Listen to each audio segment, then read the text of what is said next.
नमस्कार, मैं हूं नवीन तोगड़ा। आप देख रहे हैं ज्ञान टेक एडवाइज़र। तो आज हम आए हैं सतलोक आश्रम धनाना धाम में, और यहाँ पर एक हमने जो प्रदर्शनी भी देखी है उधर, और यहाँ पर एक अरहट का कुआं लगाया गया है जिसमें लिखा है काल लोक में जन्म मरण रूपी अरहट चक्कर। इसको हम जानने की कोशिश करेंगे कि ये क्या है। इसमें बहुत सारे जो ये अरहट का ये जो कुआं बना रखा है, इसमें चक्कर जो घूम रहा है, इस पे अलग अलग तस्वीरें लगाई गई हैं। इसके ऊपर देख सकते हो अलग अलग तस्वीरें लगाई गई हैं। इन तस्वीरों का मतलब समझेंगे क्योंकि इसमें ब्रह्मा विष्णु महेश का भी नाम मेंशन है, और इसमें जो हाथी घोड़ा चींटी इसमें भी ये भी है। तो इसको हम जानने की एक बार पूरी कोशिश करेंगे। यहाँ पर जो भगत हैं जो यहाँ पर सेवा कर रहे हैं, उनसे एक बार रूबरू करेंगे, उनसे इसके बारे में पूरी हम जानकारी लेने की कोशिश करेंगे। तो यहाँ पर एक बहन है, इससे हम जानने की कोशिश करेंगे। तो नमस्कार। नमस्कार सर। क्या नाम है जी आपका? कुसुम दासी। कहाँ से हो जी आप? मैं पानीपत हरियाणा से। तो आप ये बताइए, जो यहाँ पर ये अरहट का कुआं जो है, ये क्या है, कैसे क्या है, इसके बारे में पूरी जानकारी दीजिए हमें। कोई जानकारी है नहीं। देखिए, संत रामपाल जी महाराज जी ने जो आज ज्ञान बताया है वो शास्त्रों के अनुसार बताया है। और ये जो अरहट का कुआं है, जैसे पहले कुएं होते थे अरहट के, अगर जो बैल है वो चलता था तो पानी चलता था, वो रुक जाता था तो वो भी रुक जाता था। तो ये हमारा ये समझाने के लिए लगा है। ये अरहट का कुआं है जो हमारा जीवन चक्र है। अगर हम सत भक्ति नहीं करेंगे, किसी सच्चे गुरु की शरण में आकर सत भक्ति नहीं करेंगे, तो हमारा ये जन्म चक्र ऐसे ही चलता रहेगा। परमात्मा ने की वाणी भी है, ये अरहट का कुआं लोई या गढ़ बंध्या है सब कोई, कीड़ी कुंजर और अवतारा, अरहट डोर बंधे कई बारा। ये चतुर्भुजी भगवान का हाव है, अरहट डोर बंधे सब जावे। तो परमात्मा ने चाहे ब्रह्मा विष्णु महेश हो, कीड़ी से लेकर हाथी तक और गरीब से लेकर राजा तक, सभी को अगर आप सतभक्ति करके, क्योंकि गीता जी में जो मनुष्य जन्म का मेन उद्देश्य है वो मोक्ष प्राप्ति बताया है। अगर मोक्ष प्राप्त नहीं करोगे तो ये चक्कर ऐसे ही चलता रहेगा। जो ब्रह्मा विष्णु महेश है वो भी जन्म मरण के चक्कर में है, क्योंकि मनुष्य जन्म को देवता भी तरसते हैं इस पाने के लिए। तो हमने तो ये भी सुना था कि ब्रह्मा विष्णु महेश जी है वो नासवान है, उनकी मृत्यु नहीं होती। इसके बारे में क्या कहना चाहोगे? जी, वो ब्रह्मा विष्णु महेश अविनाशी नहीं है, वो नासवान ही है। इनका प्रमाण संत रामपाल जी महाराज जी ने दिखाया है। आज हम पढ़े लिखे हैं, कोई हमें पागल नहीं बना सकता। जैसे श्रीमद् देवी भागवत के तीसरा स्कंद अध्याय 123 पृष्ठ पे शिव भगवान खुद ये स्वीकार कर रहे हैं कि हमारी जन्म मृत्यु होती है। हमारा आविर्भाव जन्म और तिरोभाव मृत्यु हुआ है, हम अविनाशी नहीं है। जब इनकी जीवनी खुद बता रही है तो हम कैसे कह सकते हैं कि अविनाशी परमात्मा है? अविनाशी परमात्मा केवल कबीर जी है, उनका प्रमाण भी है। और ये जो सभी देवी देवता है वो जन्म मरण के चक्कर में है। तो क्या हमारा भी ऐसा ही कि हमें भी मतलब कुछ संत महात्मा ये भी कहते हैं कि ये कुछ नहीं है, अगर आदमी मरता है या कोई लेडीज है, जो भी है, इंसान मरता है तो वो इंसान का ही जन्म लेता है, और कोई जानवर मरता है तो वो जानवर का ही जन्म लेता है। और आप यहाँ पर दिखा रहे हो कि चींटी से लेकर हाथी तक यहाँ पर सबकी मृत्यु होकर 84 लाख योनियाँ हमें भोगनी पड़ती हैं। जी, ऐसा कुछ नहीं है कि हम इंसान है तो अगला जन्म भी हमारा इंसान ही होगा।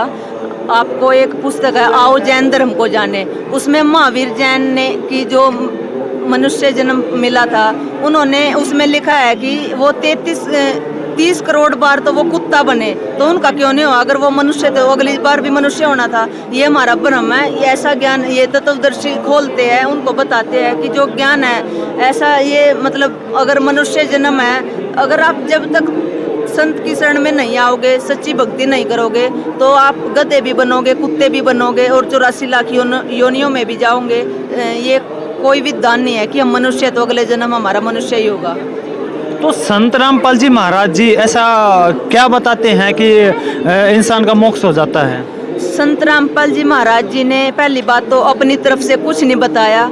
संत रामपाल जी महाराज जी ने जिन महापुरुषों को कबीर परमात्मा मिले हैं, उन्होंने जो लिखा है, उनकी जो लिखित रूप में, जैसे गुरु ग्रंथ साहिब है, कुरान शरीफ है, हमारे चारों वेद है, जो हमारे गरीबदास जी द्वारा लिखित अमर ग्रंथ साहिब है, जो उन्होंने देखा वहाँ का जो परमात्मा उनको लेके गए, फिर वापस छोड़ा, ब्रह्मा विष्णु महेश की स्थिति बताई। तो संत रामपाल जी महाराज जी ने जो उनका जो ज्ञान बताया है वो बिल्कुल अपनी तरफ से नहीं बताया, हमारे शास्त्रों पर आधारित संत रामपाल जी महाराज ज्ञान देते हैं। उनका मानना है कि हमारे शास्त्रों को आज जितने भी धर्मगुरु है, कोई भी शास्त्रों को खोल कर नहीं दिखाता, बस बार बार की पुस्तक दिखा देंगे कि ये शिव पुराण है या ये विष्णु पुराण है, लेकिन उसके अंदर क्या लिखा है वो किसी को आज तक ना तो किसी ने बताया ना ये बताते। क्योंकि जब तक आप बच्चे को बच्चा स्कूल में जाता है, अगर उसको किताबें सिर्फ दिखा दी जाए कि ये हमारे किताबें हैं, इस सिलेबस की है, इसमें लिखा क्या है वो ना पढ़ाया जाए तो बच्चे की तो लाइफ ही बर्बाद है। तो संत रामपाल जी महाराज जी ने सभी शास्त्रों पर आधारित जो ज्ञान दिया है, उन्होंने जो खोल के एक एक पेज नंबर बताया है, तो उसके आधार पे वो भक्ति करवाते हैं। और जो ये भक्ति बता रहे हैं, ये भक्ति गुरु नानक जी ने की, संत गरीबदास जी महाराज जी ने की, मुलुकदास जी ने की, धर्मदास जी ने की, मीराबाई ने की। जब उनका मोक्ष हुआ है तो हमारा क्यों नहीं होगा। तो कई सारे संत ये भी कहते हैं कि अगर हम किसी की भी भक्ति कर ले हमारा मोक्ष नहीं हो सकता, जो हमने कर्म किए हैं वो हमें भोगना पड़ेगा। कि यहाँ संत रामपाल जी महाराज जी के शरण में आने के बाद में भी ऐसा कुछ होता है कि हमने जो कर्म किए हैं उसका हमें वो जो फल है वो भोगना ही पड़ेगा।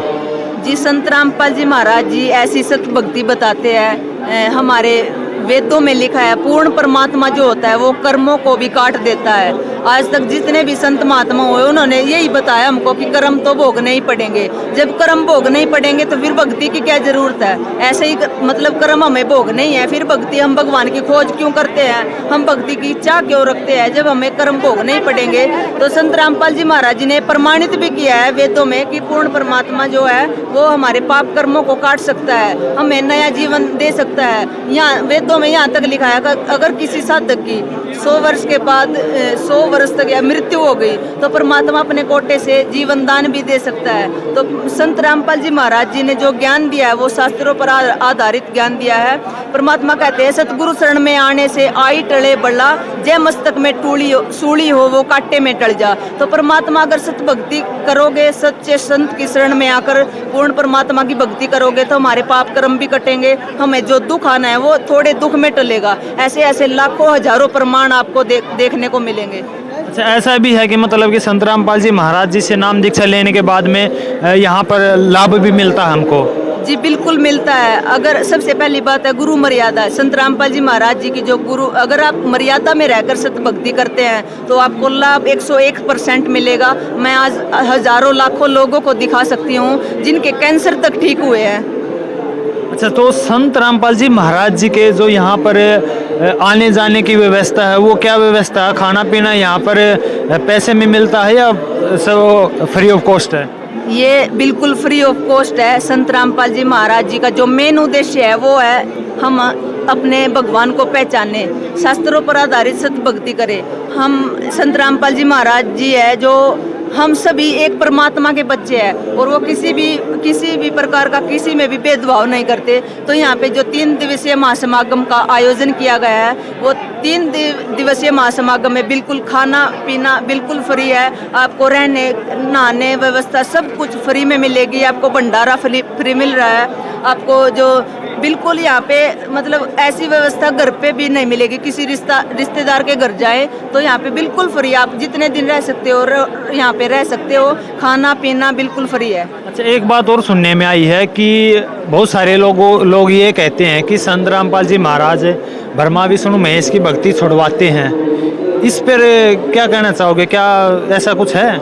संत रामपाल जी महाराज ब्रह्मा विष्णु महेश के भक्ति छुड़वाते नहीं बल्कि वो करवाते हैं इनकी सही, लेकिन सही विधि से करवाते हैं। जैसे हम पहले करते थे, जैसे श्री विष्णु जी को श्री शिव जी की भक्ति करती, मतलब अगर आप गाड़ी को चला रहे हो तो उसके चारों पहियों को लेके, अगर एक पहियों को लेकर चलेगा वो गाड़ी चलेगी नहीं। तो संत रामपाल जी महाराज जी ने हम डेली इन्हीं देवी देवताओं की भक्ति करते हैं। ये नहीं है कि वो छुड़वाते हैं। हम ब्रह्मा विष्णु महेश बल्कि उनकी जो हमारी देवी है, पत्नियां उनकी लक्ष्मी जी है, सावित्री जी है, पार्वती जी है, इनके मंत्र हमें दे रखे हैं, बल्कि वो छुड़वाते नहीं, सही विधि से करवाते हैं। और जो हमारे जो यहाँ असुर निकंदन रामायणी चलती है, इन 3 देवी देवताओं की बात नहीं है, 33 कोटि देवी देवता है हमारे हिंदू धर्म में। तो उस असुर निकंदन रामायणी में सभी 33 कोटि देवी देवताओं का जिक्र होता है, हम उसकी स्तुति करते हैं। तो वो छुड़वाते नहीं, वो बल्कि करवाते हैं।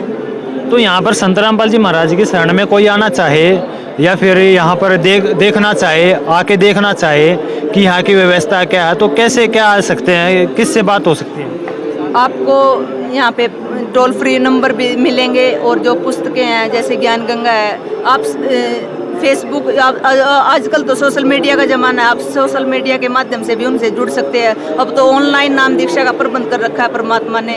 आप सर्च करोगे स्पिरिचुअल लीडर संत रामपाल जी महाराज फेसबुक पे या यूट्यूब पे सर्च करोगे संत रामपाल जी महाराज, तो वहाँ पे आपको सारी जानकारी मिलेगी, सभी नंबर्स मिलेंगे, टोल फ्री नंबर है जो उनके, और आश्रमों का जहाँ आप रहते हो वहाँ का जो नज़दीकी नामदान केंद्र है वहाँ आपका पता दिया जाएगा और वहाँ आप नाम दीक्षा ले सकते हैं।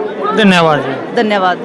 तो आपने देखा कि जो यहाँ पर अरहट का कुआं था, कि बहुत सारे संत महात्मा ये कहते हैं कि हमें अपने पापों का भोग, जो हमने पाप किए हैं वो हमें भोगना ही पड़ेगा। और संत रामपाल जी महाराज जी के यहाँ पर आकर हमें पता चला कि हमारा मोक्ष हो भी सकता है अगर हम सही भक्ति करते हैं, अच्छी जो शास्त्रों के अनुसार भक्ति है वो भक्ति करके हम मोक्ष प्राप्ति कर सकते हैं। तो ऐसी इंटरेस्टिंग वीडियो देखने के लिए हमारे चैनल को सब्सक्राइब करना, वीडियो को लाइक करना और वीडियो को शेयर करना बिल्कुल मत भूलना।